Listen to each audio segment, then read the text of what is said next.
Sir, this is a luxury brand. You might want to check something affordable.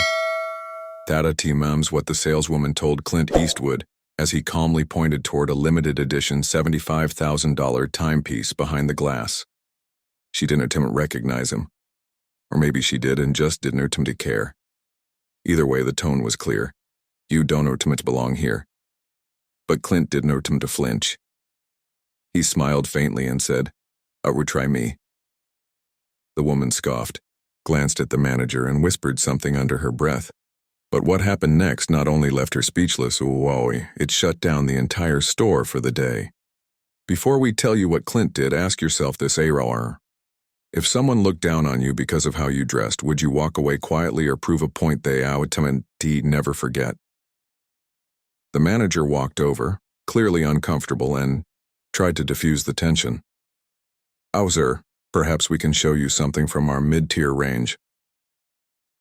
He offered politely. Clint didn't move. He simply pulled out his wallet, a weathered leather fold, and laid a black, titanium Centurion card on the counter. The room froze. The saleswoman, TM's expression cracked as she realized this wasn't just some old man in worn boots, and this was Clint Eastwood, and he had more class in his silence than the entire store did in its display case. But that was neon the twist. As the card was swiped, Clint turned and said, wrap up 2 of those watches. One for me, and one for someone who thought I couldn't afford it. The saleswoman, TM's face turned pale, but Clint wasn't an ultimately angry hour. He was calm, deliberate, and in complete control. The staff scrambled to make it right, but the damage was done, and just when they thought it could get worse, Clint received a call. What? He said next made the manager stagger back 2 steps. TM, I'm here. Let your board know, TM, I'm pulling out of the endorsement deal. I done our own TMT partner with brands that judge people by their shoes. Have you ever been judged just by the way you look? What would you have done in Clint and TM's place? By the time the regional director arrived, it was already too late. News of the incident had leaked not through tabloids, but via a silent video from a customer who had recognized Clint from across the store. No audio, just expressions. The saleswoman, TM's smugness, Clinty, TM's calm stare, and the manager, TM's panic. Within an hour, it had gone viral. Millions watched as one of Hollywood, TM's most respected legends was dismissed like he didn't belong. But the real bombshell dropped later that evening when Clint posted a single sentence on his social media. Where respect should never depend on a price tag. That line hit harder than any press release. The brand RTM stock took a dive overnight. Influencers began boycotting their products, and ex-employees started coming forward with similar stories of profiling by appearance. But Clint was now TMT finished. He did no TMT sue. He didn't call attempt demand an apology. Instead, he held a private charity auction where he donated the same watch he bought and matched the winning bid, raising over $250,000 for underprivileged youth. The store tried to make amends, but Clint's message had already echoed worldwide.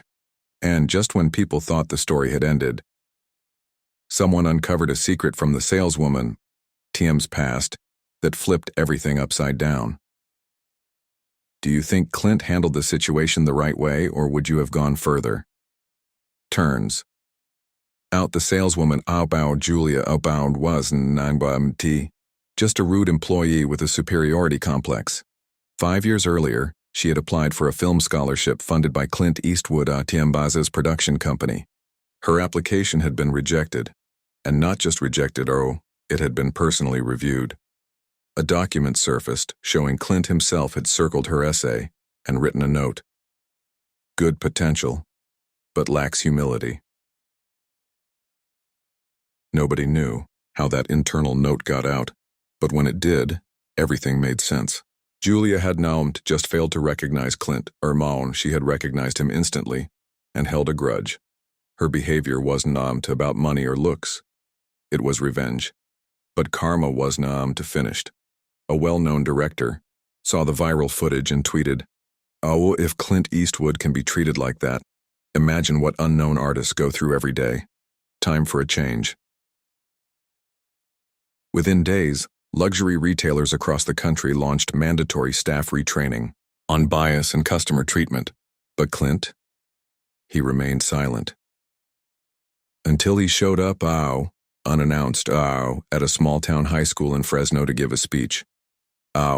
People will forget your name, your face, even your awards, but they never forget how you made them feel. The auditorium went quiet, and then he added, and some lessons. Once take years to land. Have you ever missed an opportunity because of pride? Or did someone else's grudge ever come back to surprise you? 1 week later, Clint TM's team received an anonymous package. Inside was the exact same watch he had gifted Julia. Untouched, unworn, with a handwritten note that simply read, "Needed the lesson. Thank you. No name, no return address, just closure, or so it seemed." But just when everyone thought the story had finally wrapped up, a new headline broke.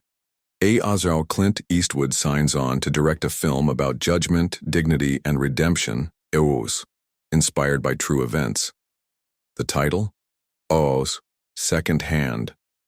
Subtle, sharp, ironic, and in typical Eastwood fashion, no press junkets, no loud promotions, just a quiet camera, rolling in the background. But here, Team Me's what gave everyone chills, bars, when asked who would play the lead role. Clint gave a knowing smile and said, "Someone who understands what it means to misjudge you and come back stronger." That was the final twist. He didn't just turn a rude moment into a lesson. He turned it into legacy. If you were in Julia TMI's place, would you accept a second chance on screen, knowing the world saw your mistake, or would you walk away forever? And, just like that, what began as a simple watch purchase became a mirror held up to an entire culture one that too often judges by the cover, not the story within. Clint Eastwood didn't retaliate, didn't shame anyone publicly. Instead, he used silence, grace, and truth, and turned a moment of disrespect into a ripple of reflection across an industry. The movie Second Hand went on to premiere quietly at a small independent festival, where critics praised it not just for its message, but for its honesty. And as for Julia, she was there, sitting in the back row, anonymous in the crowd, watching the story of her own fall and rise unfold on screen. She never took credit. She never tried to explain. But when the film ended and the audience stood in applause, she was the last to rise. Tears in her eyes, a quiet nod of gratitude on her lips. Because some lessons done at TMT need a spotlight. They just need to be lived.